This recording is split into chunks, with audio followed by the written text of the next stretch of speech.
अजहर सिद्दीकी साहब, आप किस तरह से देखते हैं सारे मामले को, क्योंकि सुहेल अफरीदी साहब की नॉमिनेशन को लेके एक शोर है और उस शोर के जवाब में पाकिस्तान तहरीक इंसाफ ने अभी कोई वाज़ेह तौर पर जवाब नहीं दिया कि रियासत की पॉलिसी के मुतसादिम नहीं होंगे सुहेल अफरीदी साहब। कोई ऐसी क्लैरिफिकेशन नहीं दी एक ऐसे सूबे में जहाँ पे दहशतगर्दी का बड़ा मसला है, जहाँ पे बड़ी शोरिश है। क्या कहेंगे आप? सर छोटी सी एक बात अर्ज करूंगा जी आप लोगों के सामने। क्या अफरीदी एक क्रिमिनल है? क्या वो इश्तिहारी है? या उसके खिलाफ बहुत से मुकदमे दर्ज हो सकते हैं? जिस मुल्क में मरियम सफदर वजीर आज़म बन सकती हैं तो उसमें क्या है? यानी मैं तो कई लोग हैरान होते हैं कि एक चरवाहा है, आका दो जहां हुजूर नबी करीम सल्लल्लाहु का पेशा क्या था जी। अब जरा सोचिए तो मैं तो हैरान होता हूँ इन बातों पे। देखिए अभी फिलहाल देखें, आप जब याद रखिएगा आपकी अपनी पॉलिसीज अपनी जगह हैं। जब आप गवर्नमेंट में आते हैं, गवर्नमेंट के साथ आपको लेकर चलना है और उन हालात और वाकयात को देकर चलना है।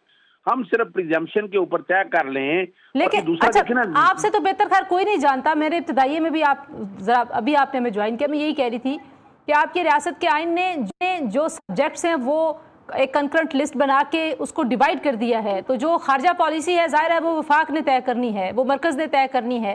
तो ये क्या नई रस्म डालने की कोशिश है कि खारजा पॉलिसी को डिक्टेट किया जाएगा और उसमें अपना जो एक सूबे में हुकूमत है उसको डिस्टेबलाइज आप कर देंगे? ये ना हो कि केपी की हुकूमत आप लोगों के हाथ से चली जाए। अभी सेनेटर जाहिद साहब कह रहे हैं बैठे हुए हमारे प्रोग्राम में कि शायद मुश्किल हो बनना इनका।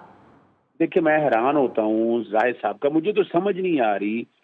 हर कोई इमरान खान पे, पाकिस्तान तहरीक इंसाफ पे चीजों को डालने की कोशिश। पाकिस्तानी तारीख बोल के तालिबान किसने पैदा किए थे? कोई इमरान खान ने पैदा किए हैं या पाकिस्तान तहरीक इंसाफ ने पैदा किए?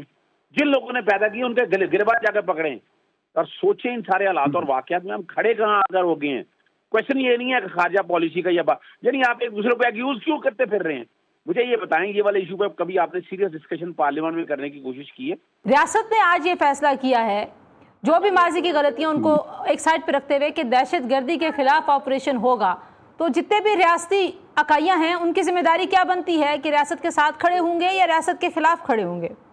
अच्छा पहले तो मैं हैरान होता हूँ, हम रियासत की डेफिनेशन समझ नहीं पाए। ये हुकूमत पाकिस्तान आकर सामने बैठे और रियासत की डेफिनेशन को उस तरह लेकर चले।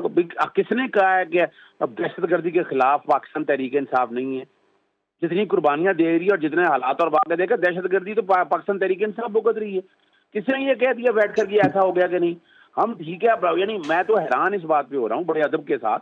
आप आईने पाकिस्तान उठा के बाहर फेंक दी। 62 और 63 आर्टिकल मौजूद हैं, इलेक्शन एक्ट आपके पास मौजूद है। मुझे बता दें उसके तहत यानी वजीर आजम अगर वजीर आला बनना है, वजीर आजम बनना है तो ये किसने आज जिस मुल्क में इश्तिहारी बन सकते हैं यहाँ अगर जिस मुल्क में आकर करप्ट और वो लोग सारे तारीखी तौर पर हम देखते आए हैं, क्या बातें होती रही हैं। मैं आपकी बात से सिर्फ एक नुकता पिक कर रही हूँ कि आप कह रहे हैं कि हमने नहीं कहा कि हम दहशतगर्दी के खिलाफ जो ऑपरेशन उसके खिलाफ हैं। बिल्कुल सवाल ही पैदा नहीं होता। ठीक है, किसने कह दिया?